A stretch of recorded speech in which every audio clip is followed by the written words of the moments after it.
Chapitre 4. Apprentissage. On raconte une histoire à propos du roi vainqueur, le conquérant de l'île qui devint ultérieurement le duché de Bauge. Très peu de temps après avoir annexé les terres de bord du sable, il fit mander la femme qui, ne se fût-il pas emparée de son pays, eût été la reine de bord du sable. Elle se rendit à Castelser en proie à un grand émoi, redoutant le voyage, mais redoutant plus encore les conséquences qu'auraient à subir les gens de son peuple si elle leur demandait de la cacher. À son arrivée, elle apprit avec un mélange de stupéfaction et de vague dépit que Vainqueur comptait l'employer, non comme servante, mais comme préceptrice pour ses enfants, afin qu'ils apprissent la langue et les coutumes de son pays. Quand elle lui demanda pourquoi il leur faisait enseigner la vie des siens, il répondit: « Un souverain doit être de tout son peuple, car on ne peut diriger que ce que l'on connaît. » Plus tard, elle épousa de son plein gré son fils aîné et prit le nom de reine Bienveillance à son couronnement. Le soleil dans mes yeux me réveilla. Quelqu'un était entré dans ma chambre et avait ouvert mes volets. On avait laissé une cuvette, un linge et une cruche d'eau sur le coffre. Je m'en réjouis, mais même la toilette ne parvint pas à me ragaillardir. J'étais encore abruti de sommeil, et je me rappelle mon malaise à l'idée qu'on pût pénétrer ainsi dans ma chambre et s'y déplacer sans me réveiller. Comme je l'avais deviné, la fenêtre donnait sur la mer, mais je n'eus guère le temps d'apprécier la vue. Un coup d'œil au soleil m'apprit que j'étais en retard. Je m'habillai à la diable et me précipitai aux écuries sans m'arrêter pour manger. Mais Buric avait peu de temps à m'accorder ce matin. « Remonte, me dit-il. Maîtresse pressée a déjà envoyé Brande te chercher ici. Elle doit prendre tes mesures pour t'habiller. Tu as intérêt à la rejoindre en vitesse. Elle n'a pas volé son nom, et elle n'appréciera pas que tu chamboules son programme de la matinée. » Revenir au trot sur mes pas réveilla toutes mes courbatures de la veille. Tout inquiet que je fusse à l'idée de rencontrer cette maîtresse pressée et de me faire prendre mes mesures pour des habits dont je n'avais pas besoin, j'en étais convaincu, je fus soulagé de n'avoir pas à remonter à cheval ce matin-là. Après m'être enquis de mon chemin au sortir des cuisines, je trouvai enfin maîtresse pressée dans une pièce un peu au-delà de ma chambre, dans le même couloir. J'hésitai devant la porte, puis jetai un coup d'œil à l'intérieur. Accompagné d'une douce brise marine, le soleil entrait à flot par 3 hautes fenêtres. Des paniers de fil et de laine teintée s'empilaient le long d'un mur, tandis que sur une grande étagère, appuyée à un autre, se déployait un arc-en-ciel d'étoffes. 2 jeunes femmes bavardaient au-dessus d'un métier à tisser, et dans un coin, un garçon pas beaucoup plus vieux que moi se balançait au rythme lent d'un rouet.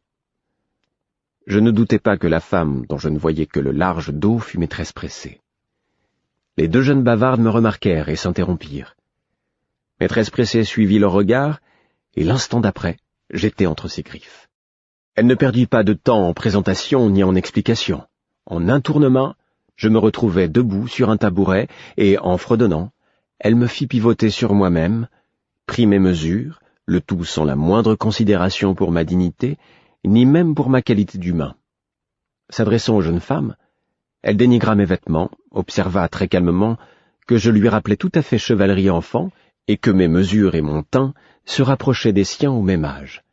Elle leur demanda ensuite leur opinion tout en tenant devant moi divers coupons de tissu. « Celui-ci, dit une des tisseuses. Ce bleu flatte son teint sombre. Ça aurait bien été à son père. Encore une chance que Patience ne doive jamais voir cet enfant. Il porte si clairement sur son visage l'empreinte de chevalerie que son orgueil ne s'en serait jamais relevé. » Et c'est ainsi que, debout, drapé de lainage, j'appris ce que tout le monde à Castelser savait à part moi. Les tisseuses se racontèrent avec force détail l'arrivée de la rumeur de mon existence à la forteresse et aux oreilles de Patience, bien avant que mon père pût la lui révéler lui-même, et la profonde angoisse qu'elle en avait conçue. Car Patience n'avait pas d'enfant, et, bien que Chevalerie n'eût jamais eu un mot pour lui jeter la pierre, chacun imaginait bien à quel point il devait être difficile pour l'héritier de la couronne de ne point avoir de fils à qui transmettre un jour le titre. Patience prit mon apparition comme le reproche suprême, et sa santé déjà vacillante à force de fausses couches, s'effondra en même temps que son âme.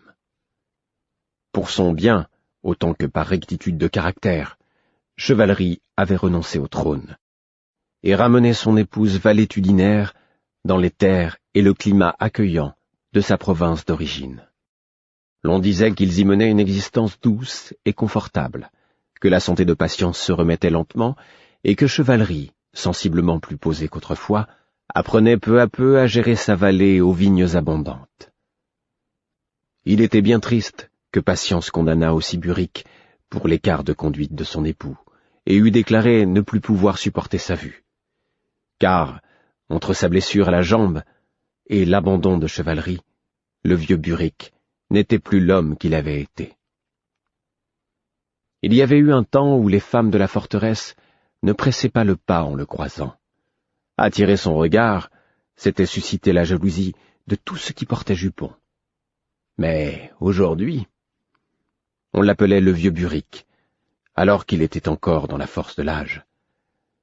C'était une criante injustice, comme si un serviteur avait son mot à dire sur les actes de son maître. Mais, finalement, tout était pour le mieux, conclut la tisseuse. Après tout, Vérité ne faisait-il pas un roi servant bien meilleur que Chevalerie? Ce dernier était si rigoureusement aristocratique qu'en sa présence, chacun se sentait mesquin et débraillé. Il ne se permettait jamais le moindre écart de justice, et bien qu'il fût trop courtois pour dénigrer ceux qui ne l'imitaient pas, on avait toujours le sentiment que sa conduite parfaite était un reproche muet, adressé aux misérables, dotés d'une discipline plus relâchée. Mais soudain, voilà que le bâtard était arrivé après tant d'années, et, ma foi, c'était bien la preuve qu'il n'avait pas toujours été l'homme qu'il prétendait. Ah, vérité, ça, c'était un homme parmi les hommes, un roi en qui le peuple reconnaissait la royauté. Il n'avait pas peur de monter à cheval, il maniait les armes aux côtés de ses hommes, et s'il lui était arrivé de s'enivrer ou de se montrer chahuteur, eh bien, il le reconnaissait sincèrement, bien digne du nom qu'il portait. Le peuple pouvait comprendre un tel homme et lui obéir. Tout cela, je l'écoutais avidement, sans mot dire, tandis qu'on essayait divers tissus sur moi, qu'on les discutait et qu'on les choisissait. Je compris du coup beaucoup mieux pourquoi les enfants de la forteresse me laissaient hors de leur jeu. Si ces femmes envisagèrent que je puisse nourrir des pensées ou des sentiments particuliers sur leur conversation, elles ne le manifestèrent pas. La seule remarque que me fit maîtresse pressée, autant que je m'en souvienne, portait sur le fait que je devais mieux me nettoyer le cou. Après quoi, elle me chassa de la pièce comme un poulet agaçant, et je me retrouvai dans le couloir, en route pour les cuisines dans l'espoir de trouver quelque chose à manger. L'après-midi, j'eus de nouveau cours avec Odd, et m'exerçai tant et si longtemps que j'eus la conviction que mon bâton avait mystérieusement doublé de poids. Puis la table et le lit, puis à nouveau le réveil au petit matin et le retour sous la tutelle de Buric. Mon apprentissage dévorait mes journées, et les rares moments libres que je me trouvais étaient engloutis sous les corvées associées à mon enseignement, travaux de sellerie pour Buric, ou nettoyage et rangement de l'armurerie pour Odd. À la date prévue, je découvris, un après-midi rangé sur mon lit, non pas 1 ni 2, mais 3 costumes, les bas compris.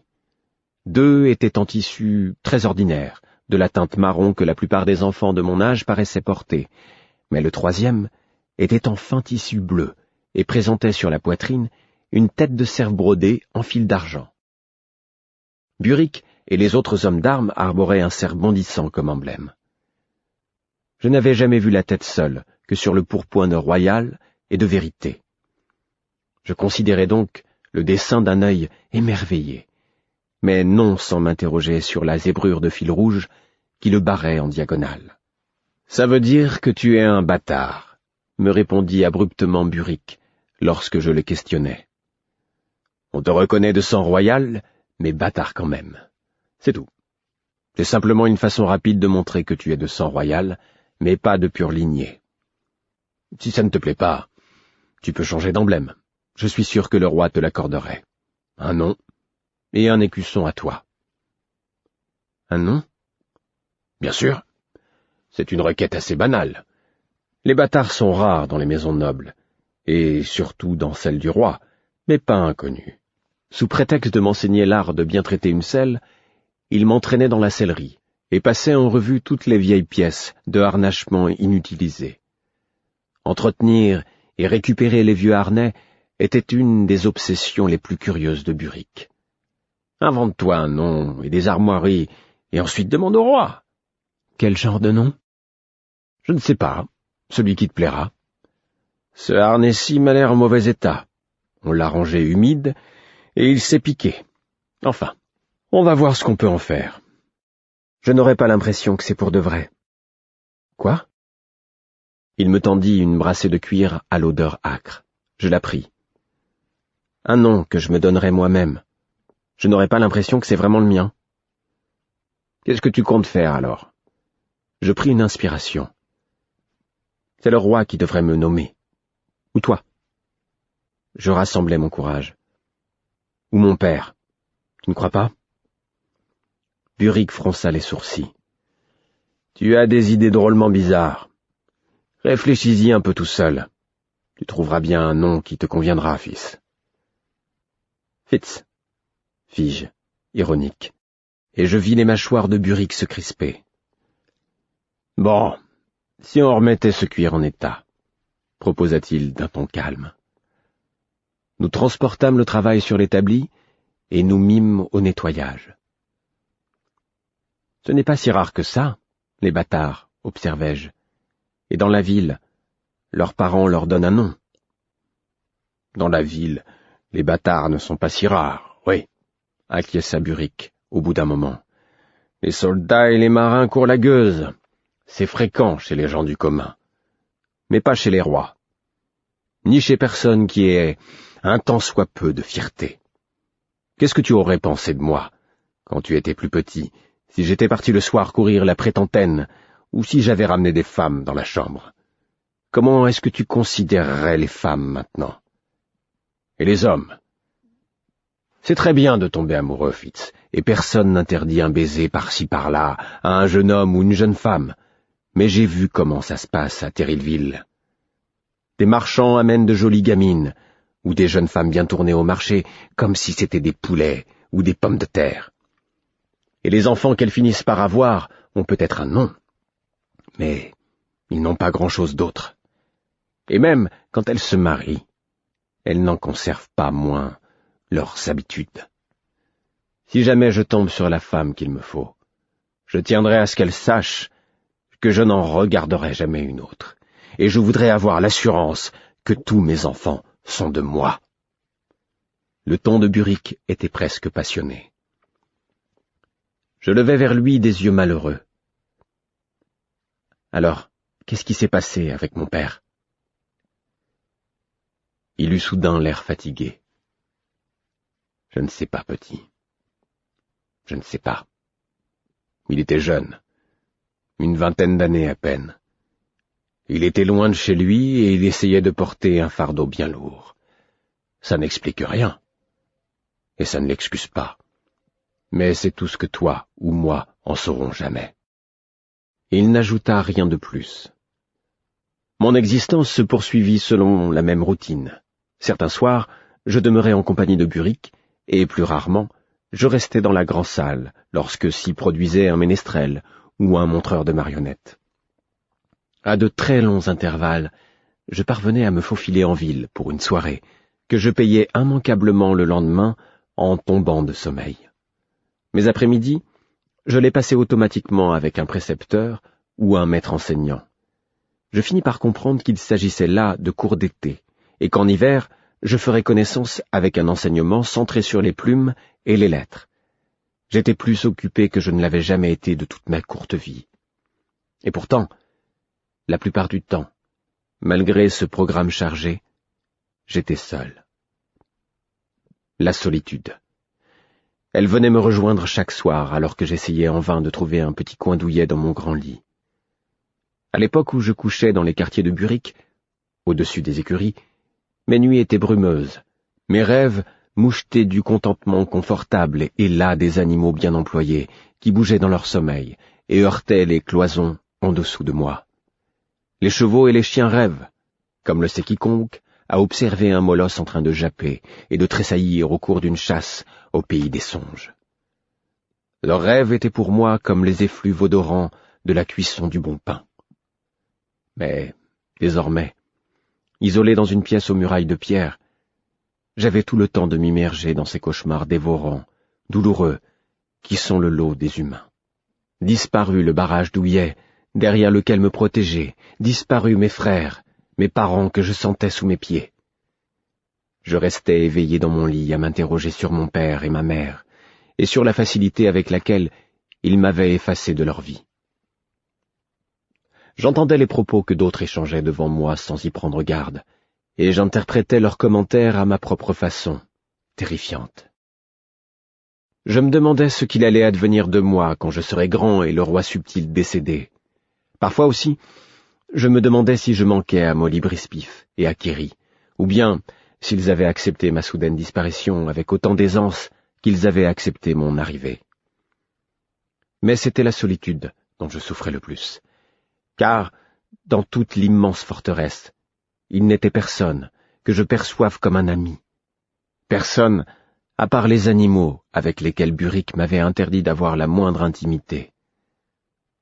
Un soir, je m'étais couché, éreinté, mais le sommeil ne m'avait emporté, bien à contre-cœur, qu'après que mes inquiétudes m'eurent longuement tourmenté. La lumière me réveilla, mais je décelai aussitôt une anomalie. Je n'avais pas dormi assez longtemps, et la lumière était d'un jaune vacillant, très différent de l'éclat blanc du soleil qui se déversait habituellement par ma fenêtre. J'émergeai de mauvaise grâce et ouvris les yeux. Il se tenait au pied de mon lit, une lampe à la main. En soi, l'objet constituait déjà une rareté à Castelser, où les bougies étaient plus courantes. Mais ce ne fut pas seulement la lueur jaunâtre de la lampe qui retint mon attention. L'homme en lui-même était étrange. Sa robe avait la couleur de la laine brute qui a été lavée, mais par intermittence et pas récemment. Ses cheveux et sa barbe étaient à peu près dans les mêmes tons, et leur aspect hirsute donnait la même impression de négligence. Malgré la couleur de sa chevelure, je fus incapable de lui donner un âge. Il y a certaines vérolles qui marquent leur passage, mais je n'avais jamais vu de visage aussi grêlé que celui-là, couvert de dizaines et de dizaines de minuscules cicatrices rondes, d'un rose et d'un rouge agressif, telles de petites brûlures, sur une peau livide, même dans l'éclat jaune de la lampe. Il avait des mains osseuses aux tendons saillants, recouvertes d'une peau blanche, qui ressemblait à du parchemin. Il me dévisagea, et malgré la piètre lumière de la lampe, je vis qu'il avait les yeux verts, les plus perçants que j'eusse jamais observés. On eût dit ceux d'un chat lorsqu'il chasse, et son regard exprimait le même mélange de plaisir et de férocité. Je ramenai ma courte pointe jusque sous mon menton. « Tu es réveillé, » dit-il. « Tant mieux. Lève-toi et suis-moi. » Il fit brusquement demi-tour et s'éloigna de la porte vers un angle de ma chambre, obscurci d'ombre, entre l'âtre et le mur. Il me jeta un coup d'œil et leva plus haut sa lampe. « Dépêche-toi, mon garçon, » fit-il d'un ton irrité, en faisant sonner contre le montant de mon lit le bâton sur lequel il s'appuyait. Je m'extirpai de mes draps et grimaçai au contact du sol froid sous mes pieds nus. Je voulus prendre mes habits et mes chaussures, mais il ne m'attendait pas. Il regarda une fois par-dessus son épaule pour voir ce qui me retardait, et son coup d'œil perçant suffit à me faire lâcher mes vêtements en tremblant. Je le suivis donc sans un mot, en chemise de nuit, sans pouvoir m'expliquer pourquoi, sauf qu'il me l'avait ordonné. À sa suite, j'arrivai devant une porte qui n'avait jamais existé à cet endroit, puis montai un étroit escalier en colimaçon, seulement éclairé par la lampe qu'il tenait au-dessus de sa tête. Je me trouvais dans son ombre portée, si bien que je tâtonnais du pied dans des ténèbres mouvantes pour ne pas rater les marches. Elles étaient froides, usées, lisses et remarquablement régulières. Et elles montaient et montaient sans cesse, au point que j'eus l'impression, au bout d'un moment, d'avoir dépassé la plus haute tour que possédât la forteresse. Un courant d'air glacé s'élevait le long de l'escalier et s'infiltrait par le bas de ma chemise. Mais ce n'était pas seulement à cause du froid que je me recroquevillais. L'ascension continua, et enfin mon guide poussa une porte qui, pour être massive, n'en pivota pas moins sans bruit et sans difficulté. Nous pénétrâmes dans une pièce. Une chaude lumière tombait de plusieurs lampes suspendues par de fines chaînes à un plafond invisible. La pièce était vaste, facilement 3 fois plus que la mienne. Une de ses extrémités m'attira tout de suite, dominée par un énorme lit de bois doté d'un matelas de plumes et de coussins épais. Des tapis se chevauchaient sur le sol, entremêlant leurs rouges écarlates, leurs verts vifs et leurs bleus profonds ou pastels. Sur une table au bois couleur de miel sauvage, trônait un saladier rempli de fruits si parfaitement mûrs que je sentis leur parfum de là où je me trouvais. Des grimoires et des rouleaux gisaient un peu partout, comme si leur rareté ne présentait aucun intérêt. 3 des murs étaient tendus de tapisseries représentant un paysage vallonné, avec, au loin, des piémonts boisés. Je voulus m'approcher, mais « Par ici », dit mon guide, sans s'arrêter, et il me conduisit à l'autre bout de la chambre. Là, le spectacle était différent. Une table, dont une plaque de pierre formait le plateau, occupait la scène. La surface en était fort roussie et tachée, et divers instruments y étaient posés, récipients, ustensiles, balances, mortiers, pilons, et bien d'autres dont j'ignorais le nom. Une fine couche de poussière s'étendait sur la plupart, comme si certains projets s'étaient vus abandonnés à mi-chemin, des mois, voire des années plus tôt. Derrière la table, une étagère abritait une pagaille de rouleaux, certains bordés de bleu ou de dorure. Il se dégageait de la pièce une odeur à la fois piquante et aromatique. Des paquets d'herbes séchaient sur une autre étagère. J'entendis un bruissement et aperçus un vague mouvement dans un angle éloigné, mais l'homme ne me laissa pas le loisir de pousser mes recherches. La cheminée qui aurait dû réchauffer la partie de la chambre où nous nous trouvions béait, noire et glacée. Les cendres qu'elle contenait semblaient humides et mortes. Cessant d'examiner la chambre, je regardai mon guide. Mon air effaré parut le surprendre. Il détourna les yeux pour les promener lentement sur la chambre. Après qu'il l'eut étudié un moment, je perçus en lui un agacement gêné. « C'est un peu en désordre. Plus qu'en désordre, même. Mais basta, ça fait déjà un moment. Et même un bon moment. Enfin, tout ça se réglera bientôt. Mais d'abord, les présentations. Il fait un peu frisquet pour se balader avec seulement une chemise de nuit sur le dos, j'imagine. Par ici, mon garçon. » Je le suivis à l'autre bout de la salle, plus accueillant. Il prit place dans un fauteuil en bois délabré, drapé de couvertures. Quant à moi, j'enfonçais avec délice mes orteils nus dans les poils d'un tapis de laine. Je restais debout devant lui, cependant que ses yeux de fauve me parcouraient de la tête aux pieds. Le silence se prolongea quelques minutes. Enfin, il parla. « Tout d'abord, permets-moi de te présenter à toi-même. Tes origines sont visibles au premier coup d'œil. Subtil a préféré les reconnaître, car aucun démenti de sa part n'aurait convaincu qui que ce soit. Il se tut un instant et sourit, comme amusé. Dommage que Galène refuse de t'apprendre l'art. Il y a des années, on en a restreint l'enseignement de peur d'en faire un instrument trop couramment employé. Je parie que si le vieux Galène essayait, il découvrirait que tu es doué. Mais nous n'avons pas le temps de nous inquiéter de ce qui n'arrivera pas. » Il soupira d'un air songeur et resta un moment silencieux.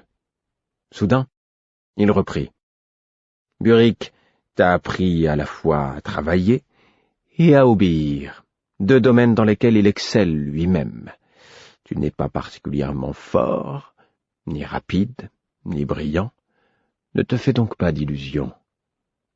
Mais tu acquerras la ténacité nécessaire pour abattre à l'usure ceux qui seront plus forts, plus rapides ou plus brillants que toi. Et cela représente davantage un danger pour toi que pour les autres. Mais en ce qui te concerne pour l'instant, ce n'est pas le plus important. Tu es désormais l'homme lige du roi, et tu dois dès maintenant te mettre dans la tête qu'il n'y a rien de plus important pour toi. Il te nourrit, t'habille, veille à ton éducation, et tout ce qu'il demande en retour, pour le moment, c'est ta loyauté. Plus tard, il requerra tes services. Telles sont les conditions selon lesquelles je serai ton professeur, ton état d'homme lige du roi et ton absolue loyauté envers lui. Car, si tel n'était pas le cas, il serait trop dangereux de t'enseigner mon art. Il se tut, et pendant un long moment, nous restâmes ainsi, simplement à nous regarder.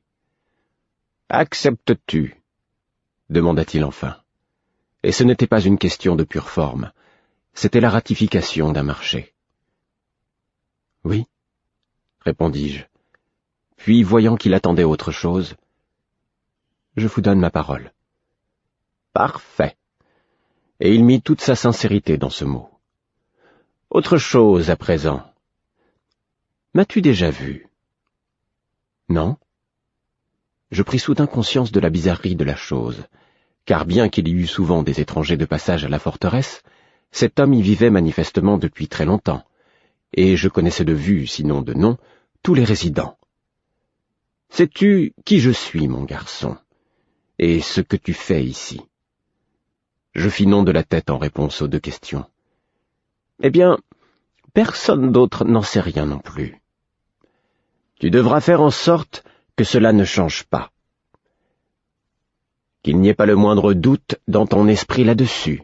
Tu ne dois parler à personne de ce que nous faisons ici, ni de ce que tu y apprends. Tu m'as bien compris. » Mon acquiescement muet dut le satisfaire, car il se détendit dans son fauteuil. À travers sa robe de laine, ses mains osseuses agrippèrent ses genoux. « Bien, bien. Allons, tu peux m'appeler Imbre, et moi, je t'appellerai... » Il se tut, mais devant mon mutisme, il acheva lui-même « Mon garçon. » Ce ne sont nos noms ni à l'un ni à l'autre, mais ça ira pour le temps que nous passerons ensemble. Je suis donc Imbre, et je suis un nouveau professeur. Oui, encore un, que Subtil t'a dégoté. Il lui a fallu du temps pour se rappeler que j'étais ici, et de l'espace pour se donner le courage de me demander ce service. De mon côté, il m'a fallu encore plus longtemps pour accepter de t'enseigner. Mais c'est du passé. Quant à ce que je dois t'apprendre, voyons. Il se leva et s'approcha du feu. Il y plongea le regard, la tête penchée de côté, puis se baissa pour attraper le tisonnier et remua les braises pour activer les flammes. Il s'agit de t'enseigner le meurtre, plus ou moins. À tuer les gens. L'art raffiné de l'assassinat diplomatique. Ou bien comment rendre aveugle ou sourd, ou encore comment affaiblir les membres, provoquer une paralysie, une impuissance ou une toux débilitante, ou déclencher une sénilité précoce, ou la folie, ou... Mais peu importe. Tout cela, c'est mon métier, et ce sera le tien, si tu l'acceptes. Sache a priori que je vais t'apprendre à tuer des gens, pour ton roi, pas à la façon spectaculaire que t'enseigne Odd, pas sur le champ de bataille, sous les yeux et les acclamations de tes camarades. Non, je vais t'apprendre la manière furtive, sournoise, polie de tuer les gens. Tu y prendras peut-être goût, ou peut-être pas. Ce n'est pas de mon ressort, mais ce à quoi je veillerai, c'est que tu sois efficace. Et aussi à une autre chose, car c'est la condition que j'ai posée au roi Subtil, que tu saches ce que tu apprends, ce qui n'était pas mon cas à ton âge. Bien, je dois donc t'enseigner à devenir un assassin. Cela te convient-il, mon garçon? Je hochai à nouveau la tête, avec hésitation, ne sachant que faire d'autre. Il me décocha un regard perçant. Tu sais parler, n'est-ce pas? Tu es déjà bâtard, tu n'es pas muet, en plus, non? J'avalai ma salive. Non, messire, je sais parler. Eh bien, parle alors. Ne reste pas là à hocher la tête. Dis-moi ce que tu penses de tout cela, de moi et de ce que je viens de te proposer. Invité à parler, je demeurais pourtant muet. Je ne parvenais pas à détacher mes yeux du visage grêlé, des mains parcheminées, et je sentais le regard vert posé sur moi.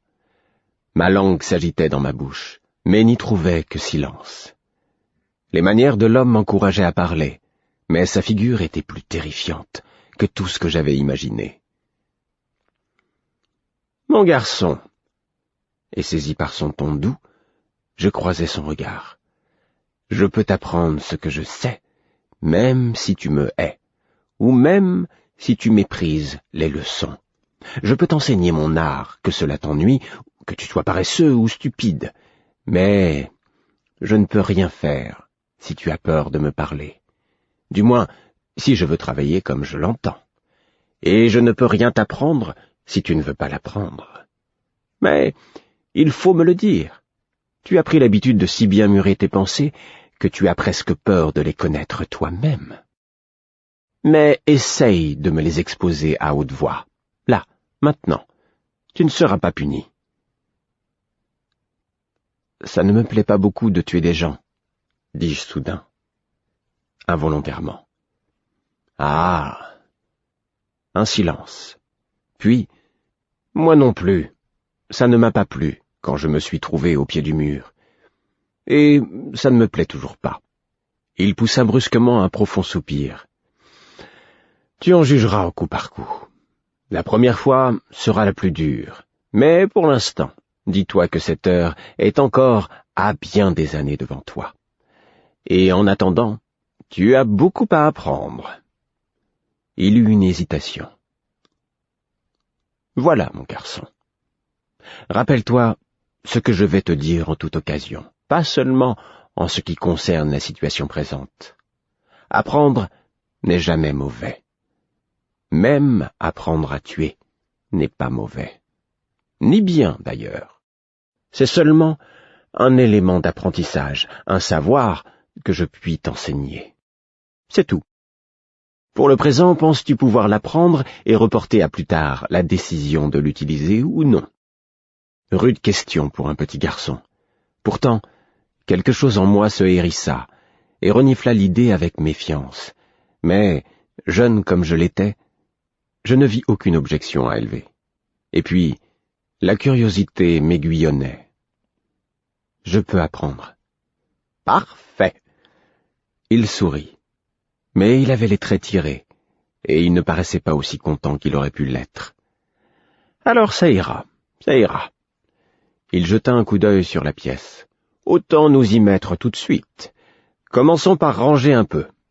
Il y a un balai par là. Ah, mais d'abord, enlève ta chemise de nuit et enfile. Tiens, voilà une vieille robe dépenaillée là-bas. Ça ira pour cette fois.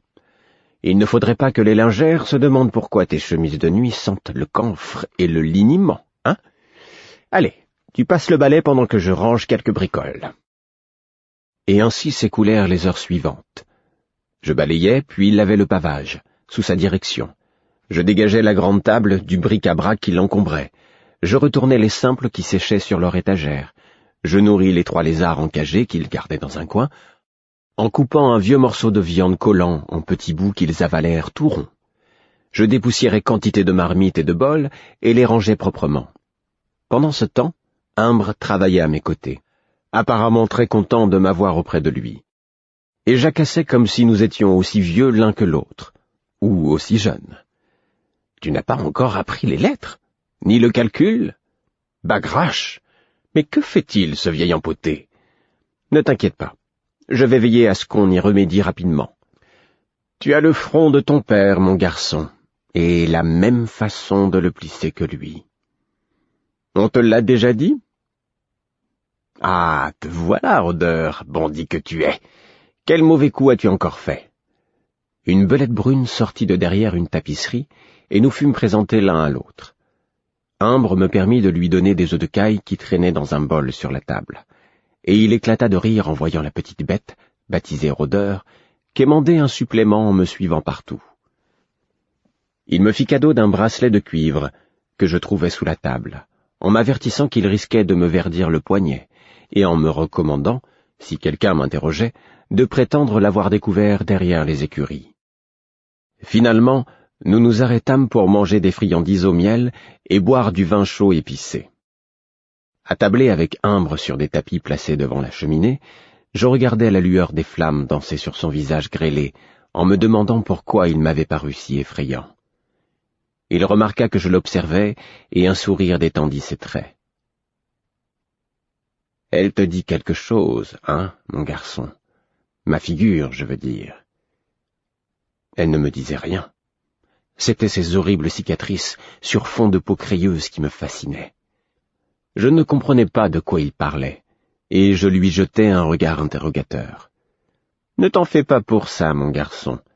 Ça nous laisse des traces à tous, et tôt ou tard tu comprendras. Mais pour le moment... » Il se leva, s'étira, découvrant ses mollets blancs et décharnés. « Pour le moment, il est surtout tard, ou tôt, suivant la partie de la journée que tu préfères. Il est temps que tu regagnes ton lit. Allons, tu n'oublies pas qu'il s'agit d'un très grand secret, hein? Pas seulement cette pièce et moi, mais tout. Les réveils en pleine nuit, les leçons sur la façon de tuer les gens, et tout le reste. Je n'oublierai pas, dis-je, puis sentant que cela aurait de l'importance pour lui, j'ajoutai, je vous en donne ma parole. Il rit dans sa barbe, puis hocha la tête d'un air presque triste. Je remis ma chemise de nuit et il me raccompagna jusque dans ma chambre. Là, il m'éclaira pendant que je grimpais dans mon lit, après quoi il tira les couvertures sur moi comme personne ne l'avait fait depuis mon départ des quartiers de Burick. Je crois bien que je m'endormis avant même qu'il eût quitté mon chevet. Il fallut envoyer Brandt me réveiller tant je tardais à me lever. J'émergeais complètement abruti, avec une migraine qui me martelait la tête. Mais dès que Brandt fut sorti, je bondis de mon lit et me précipitai dans le coin de ma chambre. J'essayai de pousser le mur, mais je ne sentis que la pierre glacée sous mes mains. Et je ne vis nulle fissure dans le mortier, ni dans les moellons trahissant la présence d'une porte secrète. Pourtant, elle était là, j'en étais convaincu. Pas un instant, je n'envisageais qu'Imbre pût être un rêve, et même y eussé-je songé, le bracelet en cuivre à mon poignet m'eût prouvé le contraire. Je m'habillai en hâte, et fis un crochet par les cuisines pour m'emparer d'un bout de pain et de fromage. Je finissais de les dévorer, quand j'arrivai aux écuries. Burick était hors de lui, et il trouva des défauts à tout ce que je faisais, dans ma façon de monter à cheval, comme de m'occuper des écuries. J'ai encore ses réprimandes dans les oreilles. « Ne va pas t'imaginer que, parce que tu as une chambre au château et un écusson sur ton pourpoint, tu peux jouer à ces feignants qui ronflent dans leur lit jusqu'à des pas d'heure et qui ne se lèvent que pour retaper leur jolie coiffure. Pas de ça avec moi. Tu es peut-être un bâtard, mais tu es celui de chevalerie, et je compte bien faire de toi un homme dont il sera fier. »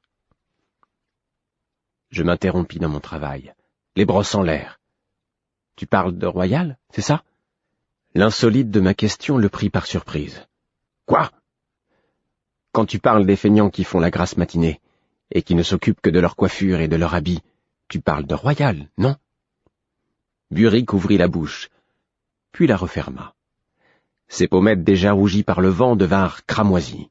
« Ni toi, ni moi, marmonna-t-il enfin, ne sommes en position de critiquer un prince. Je parlais en général. Faire la grasse matinée n'est pas le fait d'un homme, et encore moins d'un enfant. Et jamais d'un prince ?» Je me tus soudain en me demandant d'où m'était venue cette idée. « Et jamais d'un prince !» acquiesça Burick d'un air sombre. Il était dans le box à côté du mien, occupé à soigner un hongre enflé d'une patte. L'animal tressaillit, et j'entendis Burick grogner en s'efforçant de le maintenir en place. « Ton père ne dormait jamais au-delà de midi sous prétexte qu'il avait bu la veille au soir. D'accord, il tenait le vin comme personne, mais c'était aussi affaire de discipline. Il n'avait pas non plus d'ordonnance pour le réveiller. Il se sortait tout seul du lit, et il attendait la même attitude de la part de ses subordonnés. Ça ne le rendait pas toujours populaire, mais ses soldats le respectaient. Les hommes apprécient ça chez un chef, qu'il exige autant de lui-même que d'eux. Et je vais te dire encore autre chose. Ton père ne perdait pas son temps et son argent à s'attifer comme un paon. Tiens, un soir, il était jeune alors, c'était avant son mariage avec Dame Patience. Il dînait à l'une des forteresses mineures. On m'avait installé pas très loin de lui, à table. C'était un grand honneur, et j'ai entendu une partie de sa conversation avec la fille du seigneur, placée à côté du roi servant, dans un espoir bien précis. Elle s'était enquis de ce qu'il pensait des émeraudes qu'elle portait, et il lui en avait fait compliment. Je me demandais, messire, si vous aimiez les joyaux, car vous n'en portez aucun ce soir. Elle a dit en minaudant. Alors, il a répondu d'un air très sérieux que ses joyaux, à lui, étaient beaucoup plus gros et tout aussi brillants que les siens. « Ah, et où cachez-vous de telles pierres? J'aimerais beaucoup les voir. » « Eh bien, il a dit, je serai heureux de vous les montrer plus tard dans la soirée quand il fera plus sombre. J'ai vu la gamine rougir, s'imaginant déjà un rendez-vous galant, et en effet, il l'a invitée plus tard à l'accompagner sur les remparts. Mais il a embarqué aussi la moitié des convives. Là, il a indiqué du doigt les lumières des tours de guet côtières qui brillaient dans le noir, et il a dit à la gamine qu'il les considérait comme ses joyaux les plus beaux et les plus chers, et qu'il utilisait l'argent des impôts que versait son père à les maintenir toujours brillants. Ensuite, il a montré aux invités les lumières scintillantes des hommes de guet de leur hôte sur les fortifications du château même qui les recevait, et il leur a dit que lorsqu'ils regardaient leur duc, ils devaient considérer ces lumières comme des joyaux qui ornaient son front. C'était un beau compliment qu'il faisait au duc et à la duchesse, et les autres nobles en ont pris bonne note. Cet été-là, les Outréliens ont connu bien peu de succès dans leurs raids. C'est ainsi que Chevalerie gouvernait, par l'exemple et par la grâce de ses paroles. Et c'est ainsi que doit faire un vrai prince. Je ne suis pas un vrai prince. Je suis un bâtard. Il sonnait bizarrement dans ma bouche, ce mot que j'entendais si souvent et prononçais si rarement. Buric soupira discrètement. « Sois de ton sang, fils, et ne t'occupe pas de ce que les autres pensent de toi. »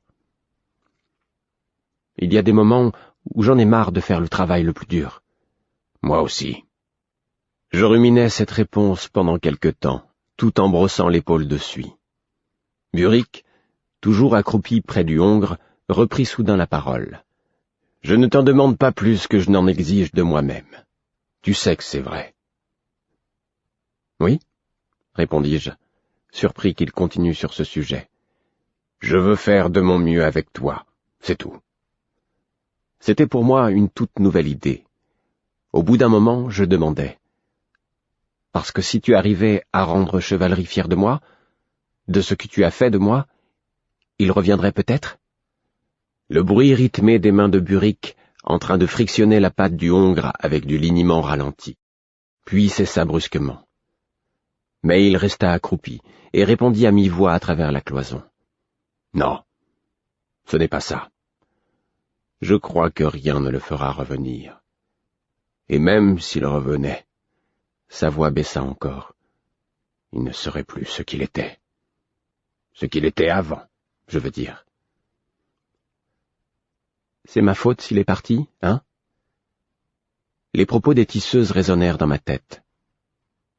Sans le petit, il serait encore sur les rangs pour être roi. Buric demeura longtemps sans rien dire. Ce n'est sans doute la faute de personne s'il est né. Il soupira, et il parut avoir du mal à prononcer les paroles suivantes. En tout cas, ce qui est sûr, c'est qu'un enfant n'est pas coupable d'être bâtard. Non. Chevalerie sait attirer tout seul sa disgrâce, même si ça m'arrache le cœur de le reconnaître. J'entendis ses mains se remettre au travail sur la patte du cheval. « Et ta disgrâce à toi aussi » murmurai-je contre l'épaule de suie, sans imaginer qu'il pût m'entendre. Mais un instant plus tard, je perçus un grommellement. Je ne me débrouille pas trop mal, Fitz. Je ne me débrouille pas trop mal. Il acheva sa friction et pénétra dans le box de suie. Ta langue s'agite comme celle d'une commère de village aujourd'hui. Qu'est-ce qui t'arrive? Ce fut mon tour de me taire et de m'interroger. C'est à cause d'Imbre, estimai-je enfin. J'ai rencontré quelqu'un qui veut que je comprenne ce que j'apprends et que j'ai mon mot à en dire. Ça m'a délié la langue, et je peux enfin poser les questions que je traîne depuis des années. Mais comme il m'était impossible d'en parler, je haussai les épaules et répondis en toute sincérité. Ce sont des trucs qui me tracassent depuis pas mal de temps. Burick accepta mon explication avec un grognement. Bon, si tu poses des questions, c'est déjà une amélioration, même si je ne te promets pas d'y répondre à tous les coups. Ça me fait plaisir de t'entendre parler comme un homme. Je m'inquiète moins que tu te laisses embarquer par les bêtes. Avec ces mots, il m'adressa un coup d'œil de mise en garde, puis s'éloigna en boitant. Tout en l'observant qui s'en allait, je me remémorais le premier soir où je l'avais rencontré, et la façon dont il avait, d'un seul regard, réduit au silence une salle pleine d'hommes. Il n'était plus le même. Ce n'était pas sa claudication seule qui avait modifié son comportement, et la manière dont les hommes le considéraient. Il restait le maître incontesté des écuries, et personne n'y mettait en doute son autorité. Mais ce n'était plus le bras droit du roi servant. En dehors de ma garde, il n'était plus au service de chevalerie. Pas étonnant qu'il ne pût me voir sans rancœur. Ce bâtard qui avait provoqué sa chute, ce n'était pas lui qui l'avait engendré. Pour la première fois depuis que je le connaissais, ma circonspection vis-à-vis de lui se teinta de pitié.